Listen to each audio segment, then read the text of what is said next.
The most successful people I know, if you got them in an elevator and say, hey, man, what's the next year of your life look like? Bam, bam. You know this from all your interviews. Oh, we're doing this. We're starting this new company. We're doing this. You ask somebody who's struggling or not happy, they'll tell you what they don't want. Even if you ask them, and anybody listening, you could do this. Ask somebody who's not doing well what they want out of life, and they'll tell you what they don't want. They'll go, you know what? I don't want this damn job anymore, even though you asked them what they want. We started with money, but then your story became so fascinating that I wanted to dive into it.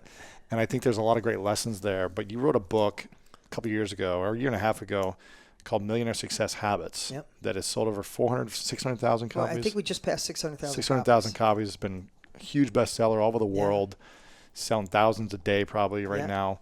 And you have a number of habits that millionaires apply to their life to make more money, to become millionaires.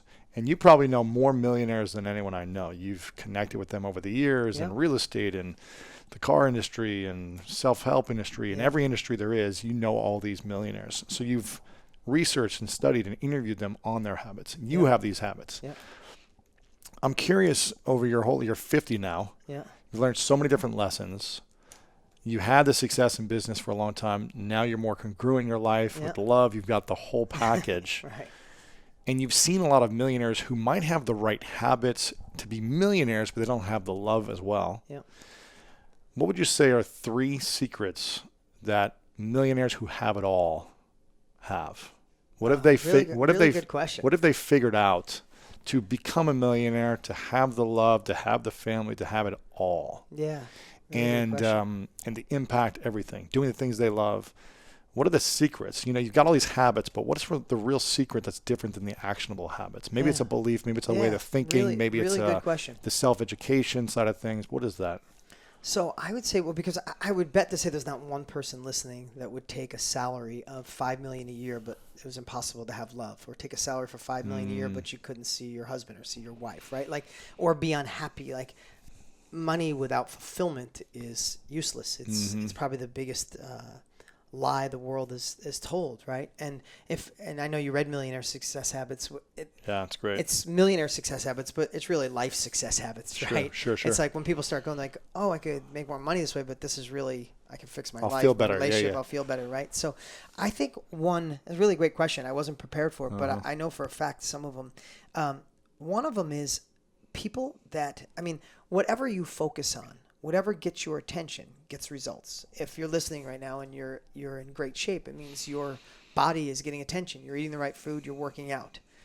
If your company's doing amazing, you have focus, attention, and hunger. That's a great one too. Is you have hunger for that business. You have hunger to be in great shape. If you have a romantic, passionate love and relationship for 15 years, it gets your focus. It gets your attention. You don't ignore it.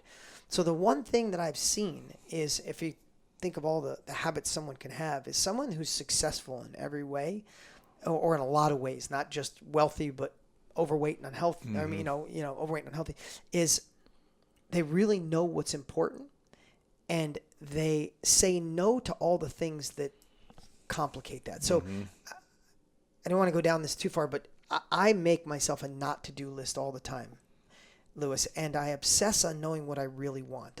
Most times people that are living with suffering or stress or worry, most of their life is focused on what they don't want.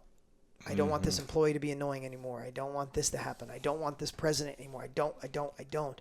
And they don't have enough of knowing in crystal clear clarity where it is they want to go. So you asked me one thing in common. The most successful people I know, if you got them in an elevator and say, hey, man, what's the next year of your life look like? Bam, bam. You know this from all your interviews. Oh, we're doing this. We're starting this new company. We're doing this. You ask somebody who's struggling or not happy, they'll tell you what they don't want. Even if you ask them, and anybody listening, you could do this. Ask somebody who's not doing well what they want out of life, and they'll tell you what they don't want. They'll go, you know what? I don't want this damn job anymore, even though you asked them what they want. So I think that's someone who's not doing well in life. Not doing well. So I really believe that. I don't want to be broke. I don't want to be broke in this relationship. I don't want to be in this shit-ass relationship. She doesn't give me hope, or he doesn't listen to me. Right? I don't want to be in this job where everybody takes care of me. It's like, but what do you really want? Man, I just don't want to worry about money anymore. It's like, wow. Yeah. But ask somebody who's successful in a lot of areas of your life, like, oh man, I want to get my new company off the ground. I want to get in better shape. Like they know where it is they want to go. So I would say. Because then they can figure out, okay, what are the steps to getting there? Right. How do I do that? Right. now? So Yeah. I guess a longer answer to a short question, because you asked for 3, is if you really know where you want, you point your ship in that direction. And successful people start saying no to all the things that don't serve them going in that direction. If it doesn't serve God, it doesn't serve a better version of you. It doesn't serve more income, a better relationship. Health, yeah. It doesn't serve your health. Successful people know how to say, I'm not doing it. Or someone talks in their life, you're gone. Like, They're not eating the successful people sugar. make- They're not yeah. drinking. They're not doing those things. And, yeah. and literally, when you do that in all areas of life, where do I want to go with my health? Okay, anything that doesn't serve that, I'm not doing it. Where do I want to go with my income? Okay, I'm going to focus on that. I'm going to point my ship in that direction. If it doesn't match, I'm throwing it away. Where do I want with my intimacy and my passion? Like, figure out, read the books, gain the capabilities. Yeah. So that's one. Uh-huh. Number two is, this is going to be the simplest one. But I really, it's going to be so simple. You're going to, listeners are going to go, oh, this guy's a freaking genius. Secrets, yeah.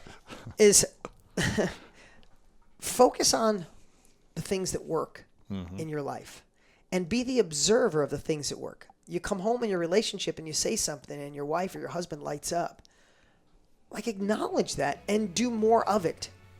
Like, this is going to be the simplest answer you've ever heard. And then on the opposite side, acknowledge what doesn't work in your life and do less of it or change it.